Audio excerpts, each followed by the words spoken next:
la bataille des portes. La première chose que j'aimerais que vous sachiez, que la bénédiction et la malédiction viennent au travers des portes. Ce n'est pas par la fenêtre. La bénédiction et la malédiction dans la vie d'une personne, dans la vie d'une nation, viennent au travers des portes. Et n'oublions pas aussi que les portes sont le siège de Satan et de son organisation. Ça signifie quoi? Pour ouvrir, pour posséder une porte, il faut d'abord déposséder celui qui est assis. Est-ce que vous suivez jusque-là? Amen. Pour posséder une porte, il faudra déposséder l'ennemi qui contrôle la porte. Nous avons donné 3 petites explications. Nous avons vu que les portes sont des lieux, sont des entrées spirituelles de lieux. Ça signifie que ta famille a des portes. Ça signifie que ces quartiers ont des portes. Ça signifie que la nation a des portes. Et dans la plupart des cas, il y a une guerre entre Dieu et Satan. La plupart des portes sont occupées par le diable, sont occupées par les sorciers, mais le rôle de l'Église est de pouvoir contrôler ces portes, les arracher de la main du diable et de laisser la grâce de Dieu entrer dans votre vie. Et nous avons vu aussi que les portes, ce sont le lieu de décision et de pouvoir. Je ne sais pas il y a combien de portes pour la ville de Douala. Je ne sais pas il y a combien de portes pour la ville, pour les quartiers dans lesquels nous sommes. Et il y a une bataille entre ce qui est juste et ce qui est mauvais au niveau des portes. Les gens qui sont assis dans les portes, ce sont eux qui décident qu'est-ce qui peut entrer dans l'entité. Il y a des portes pour la tribu Douala. Il y a la porte pour les Sawa. Il y a la porte pour les Bamileke où il y a des portes. Mais notre rôle en tant qu'Église, c'est de pouvoir posséder toutes ces portes. Tant que les portes ne sont pas sous notre contrôle, sous notre domination, il n'y a rien de bon que nous pouvons recevoir. Parce que ce sont eux qui décident. Quand ils prennent la porte, ils décident ce qu'ils veulent voir dans la vie. Parce que la porte est un lieu de décision. Ils diront, nous ne voulons pas de conversion, nous ne voulons pas que les gens se marient, nous ne voulons pas que les gens prospèrent. Il faudra un pouvoir supérieur par rapport aux gens qui possèdent la porte pour que ce qu'ils ont dit ne puisse pas avoir des effets dans notre vie. Est-ce que vous me suivez? Il faudra que la personne qui est là soit chassée. Il faudra que la personne ou l'esprit qui est là soit chassé pour que ce que lui a décidé ne puisse pas avoir des effets. Que tu le veuilles ou pas, ta vie a des portes. Tu n'as pas besoin de le sentir, mais c'est une réalité. Il y a des portes de ta famille que tu dois réclamer aujourd'hui pour te dire, j'arrache les portes de ma famille, je veux que les portes soient ouvertes. Il y a les portes de la tribu, il y a les portes de la nation, il y a le porte même de notre famille. Et dans le livre d'Ésaïe, au chapitre 28, verset 6, nous avons vu que nous avons besoin de la force de Dieu pour déposséder le diable. Parce que le combat que nous avons, lisons un peu dans le livre d'Éphésiens, chapitre 6, à partir du verset 12. Car nous n'avons pas à lutter contre la chair et le sang, mais contre les dominations, contre les autorités, contre les princes de ce monde de ténèbres, contre les esprits méchants dans les lieux célestes. C'est pourquoi prenez toutes les armes de Dieu, afin de pouvoir résister dans le mauvais jour et tenir ferme après avoir tout surmonté.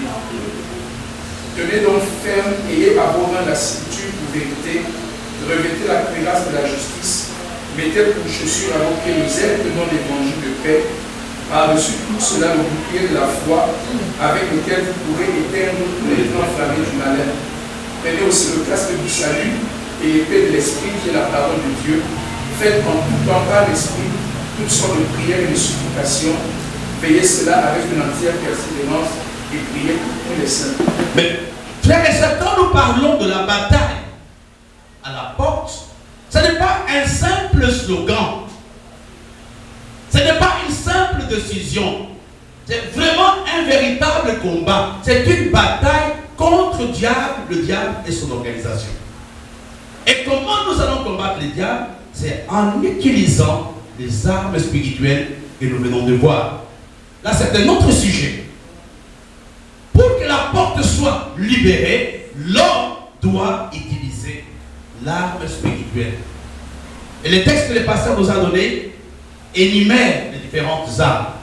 Je ne vais pas m'attarder là-dessus. Il y a deux vérités que j'aimerais que nous regardions avant de progresser. Pourquoi mener des batailles aux portes? Pourquoi devons-nous avoir la bataille des portes? Est-ce qu'on peut dire ensemble le premier point d'abord? Allons-y. Les portes sont le siège de Satan. Il est assis à ces portes. Et les hommes forts sont aussi assis aux différentes portes de la nation, de villes, de villages et de familles. Les portes sont sous la domination du diable. Et deuxième point, disons, les ennemis pour posséder les portes où se trouve le renverser et mener la bataille jusqu'aux portes. La bataille à ces portes va nous amener à libérer la ville de main de Satan. Quand nous parlons de mener la bataille aux portes, ça signifie renverser la puissance ou le pouvoir qui a contrôle sur la ville, qui a contrôle sur l'église, qui a contrôle sur la nation. Et c'est ça la bataille dont nous parlons aujourd'hui. Et vous comprenez, dans la plupart des cas, ce sont les gens, ce sont les esprits qui sont à la porte qui décident qu'est-ce qui doit entrer et qu'est-ce qui ne doit pas entrer. Est-ce que vous me suivez jusque-là? Ce sont eux qui décident. Parce qu'ils se sont des juges. Dans la Bible, les juges s'assoyaient à la porte. C'est là où ils traitaient toutes les affaires. Ce sont eux qui déterminent qu'est-ce qu'ils veulent dans le pays, qu'est-ce qu'ils veulent dans la nation, qu'est-ce qu'ils veulent dans le quartier. Et c'est la raison pour laquelle il y a des endroits où les églises connaissent la persécution. Pourquoi? Parce qu'ils brisent l'organisation de l'entité dans laquelle l'église est implantée. Et vous comprenez, si on ne prie pas pour un commando, qu'est-ce qui va se passer? Ce sont les gens qui ont le pouvoir de porter un commando qui décideront comment l'église doit être. Qui vont décider votre croissance, qui vont décider ce que vous devez avoir. Et c'est la raison pour laquelle notre prière est de posséder le diable pour posséder les portes. Amen. Il y a quelqu'un de posséder le diable? Pour posséder tes portes. C'est un enseignement très important que j'aimerais que vous puissiez comprendre. Tout se passe par la porte. Et la porte n'est pas libre. La porte, il y a les esprits qui sont assis. Il faut les déloger. Il faut leur donner l'ordre de libérer pour que la porte soit totalement libre et voir alors la bénédiction. Et regardez encore les traits suivants, les malédictions. Les malédictions et les bénédictions viennent de portes. Donc il n'y a pas autre chose que tu peux recevoir. En d'autres termes, ta destinée est liée à la porte. Ta destinée.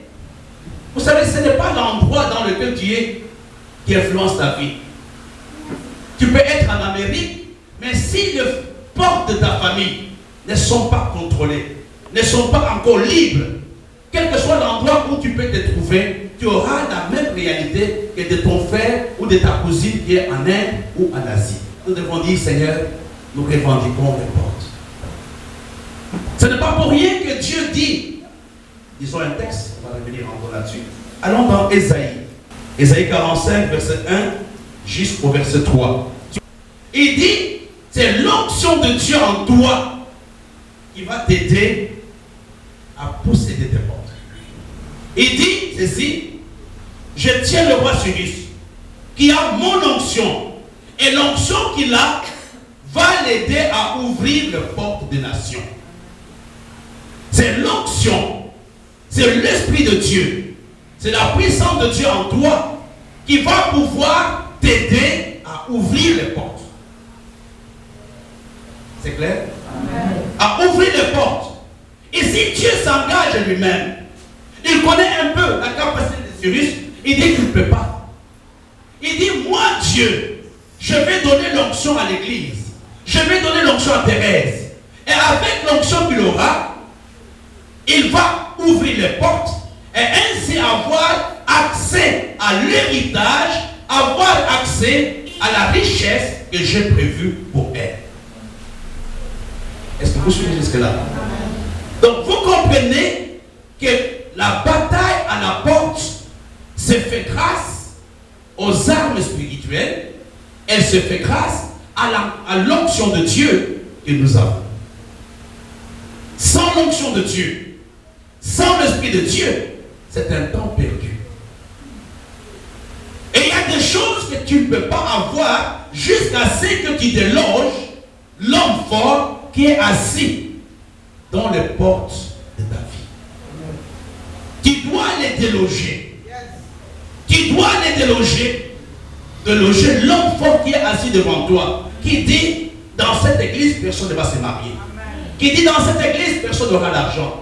Qui dit, dans cette église, personne ne sera propriétaire. Il faut déloger l'homme fort qui est assis, qui a ses décrets, qui a ses décisions, qui décide ce qui peut arriver ou ne pas arriver.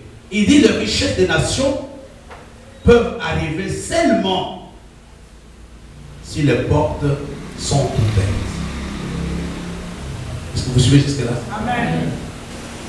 N'oublions pas que les ennemis entrent dans nos vies par les portes. Toutes les mauvaises choses dans une entité, dans une localité, dans ta famille, dans ma famille, arrivent au travers des portes. Les combats aux portes vont libérer ceux qui sont sous l'emprise du diable et libérer la grâce de Dieu sur nous. La première chose, la bataille des portes permet de nous rendre libres. De rendre libre ton frère, de rendre libre ta soeur qui est sous l'emprise du diable. Quand la porte de ta vie est fermée, Dieu peut faire des promesses. Dieu peut visiter l'église, mais il n'y a rien qui va se passer pour toi jusqu'à ce que la porte de ta vie soit libérée. Quand tu es sous la malédiction, aucune prière ne peut t'aider jusqu'à ce que la malédiction soit ôtée. Vous savez, quand Jésus avait ressuscité l'enfant de Naïm, il y a une chose que le Seigneur va faire. Alléluia. Amen. On transportait cet enfant pour aller l'enterrer. Mais quand Jésus arrive, est-ce qu'il avait demandé aux gens qu'il les transportait de s'arrêter? Qu'est-ce qu'il avait fait? Il avait touché seulement le cercueil. Ce soir, dans ta prière, dis seulement à Dieu, touche la cause de mon problème. Quand il a touché le cercueil, les gens qui ont amené le cercueil à l'enterrement se sont arrêtés. C'est ce dont nous avons besoin. On va s'accuser, on va dire il y a des chemins, on va dire il y a ceci, il y a cela, mais notre objectif est toutes les personnes qui sont sous l'emprise du diable, sous l'emprise des démons, soient totalement libérées. C'est ça le premier objectif de la bataille aux portes. Le deuxième objectif, et là ce n'est pas seulement important pour l'église, mais c'est pour toute la nation. Mener la bataille aux portes va susciter un réveil. Disons un réveil. Pose la question à ton voisin, es-tu réveillé? Tu sais mon frère, quand ton cœur est sous contrôle, on peut faire des programmes, il n'y a rien qui peut arriver en toi parce que tu es endormi. Un homme qui dort ne peut pas voir le danger. Un homme qui dort ne peut pas apprécier la musique. Un homme qui dort ne peut pas manger. Et vous comprenez, nous devons prier pour que les portes de nos cœurs puissent s'ouvrir. La bataille des portes nous permet d'expérimenter le réveil spirituel. Je viens de rentrer de Cotonou. Et tu sens que c'est un pays qui commence à expérimenter un réveil. Nous travaillons dans des conditions difficiles. Pourquoi?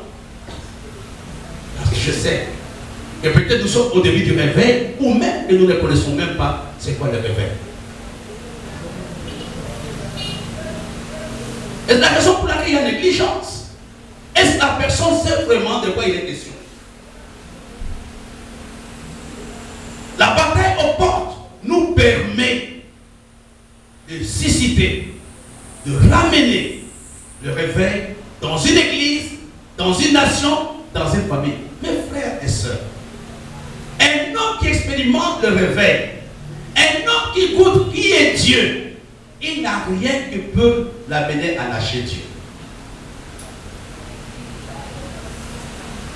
Le vrai problème, être à l'église et être un homme réveillé, c'est deux choses différentes.